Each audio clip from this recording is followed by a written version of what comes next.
Bristol Community College, Mathematics with Dan Avedikian, Math 060, Topics in Developmental Mathematics, Section 2.2, Problem 14.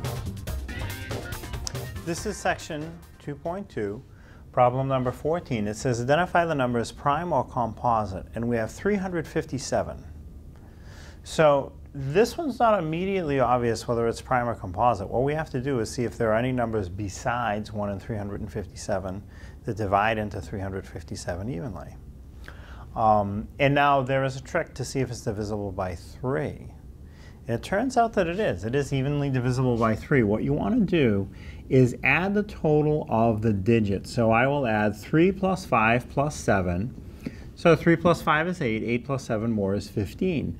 Now, 3 divides into 15 evenly, so I know for a fact that it'll divide into 357 evenly. I don't necessarily know how many times, but I know it'll go in evenly because it goes into the total of the digits evenly.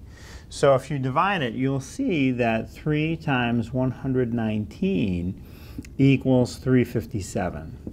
Now, getting back to the question, is 357 prime or composite? Because I can multiply whole numbers other than 1 and 357.